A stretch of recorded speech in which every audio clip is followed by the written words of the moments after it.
Do you find your little ones lacking discipline and self-control? The good news is that this skill can be taught. In this video, I'm going to show you 3 fun ways to help your children manage their impulses.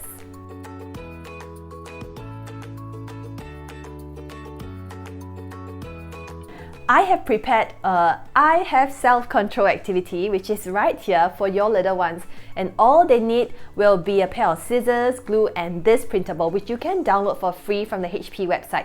The link is in the description below.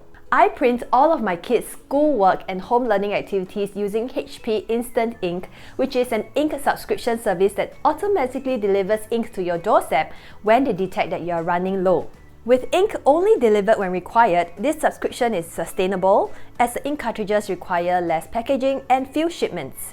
I learned that I can save up to 50% on ink cartridges with HP Instant Ink.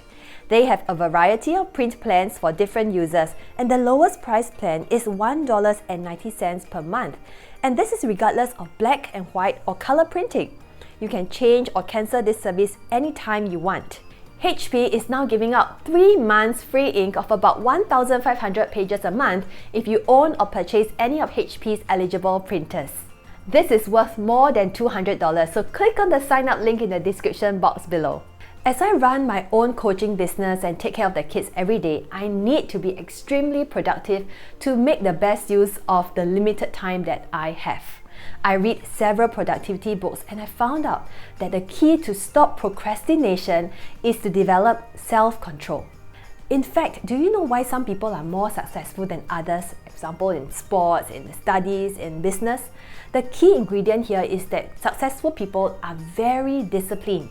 They are focused every day, developing good habits so that they are not distracted from achieving their goals, their dreams, and desires.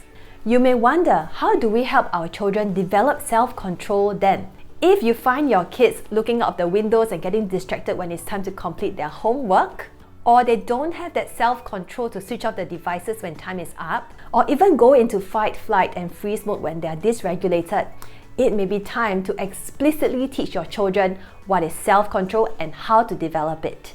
Michele Borba, author of Thrivers, says that the ability to control your attention, emotions, thoughts, actions, and desires is one of the most highly correlated strengths to success, and a surprising untapped secret to helping children bounce back and thrive. Let me share 3 ways to help our little ones develop self-control. But before we begin, there's one thing very important that you need to take note of, and that is we need to have realistic expectations when we teach our children. Firstly, children have short attention spans. Research has shown that in general, children have the average attention span of 2 to 5 minutes multiplied by their ages in years. So a 2-year-old will have an attention span of about 4 to 10 minutes. If your 2-year-old can sit and listen to you for 4 minutes, he or she is doing great. The second realistic expectation to have is that developing self-control takes time. Even as adults, we find it hard to manage our impulses when we are watching Netflix and we keep going on from one episode to the next even though it's already past our bedtime. Or we are still trying to manage our impulses to purchase an item or sale, or eating a snack before dinner even though we tell our kids that they're not allowed to do so. So have compassion for your kids as they learn to develop self-control and willpower. Firstly, teach self-control through games. Have you played the game Simon Says? It trains children to focus and listen up for the word Simon says so that they can perform the action that is stated. For example, Simon says, put your hand on the head. Put your hand down. You don't put your hand down because there is no Simon says in the front of the sentence, and this really trains children to manage their self-control and impulses. The other game is red light, green light, so you can get your kids to move and run around. When you say red light, they have to freeze and stop. When you say green light, then they get to move around. This also helps them to listen up and control their impulses to try to move when they're not supposed to. The next game you can try is Jenga. So when the kids are trying to remove a block from the tower, they need to focus and practice self-control. The more careful the kids are, the more likely they will succeed. And this also teaches children about life. When they practice self-control in life, they are more likely to achieve their goals.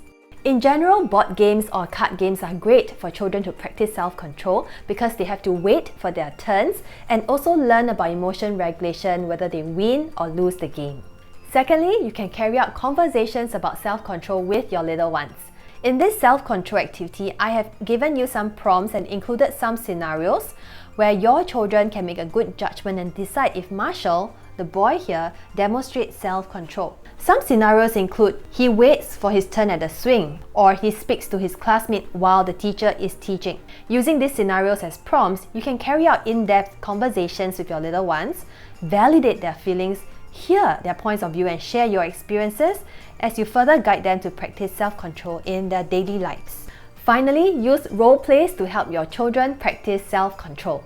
When you observe certain situations like your child having difficulty returning the remote control to you, or when he or she can't stop provoking the sibling, you can use pretend play to help them practice managing the impulses. For example, your child can practice coping skills like counting to 5 or pausing when the sibling asks him or her to stop. You can also create a code word with your child so that you can remind him or her about the behaviors.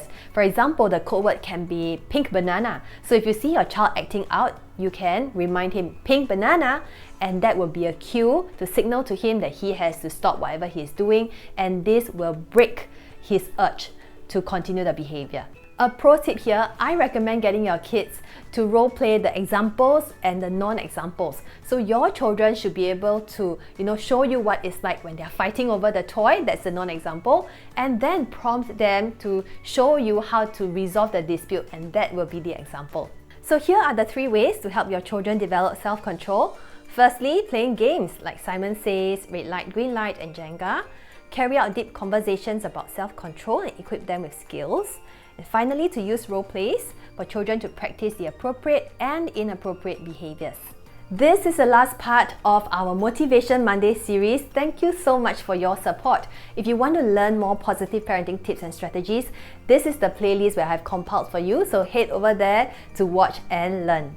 Thank you so much again, and don't forget to subscribe and like the video. I'll see you soon. Goodbye.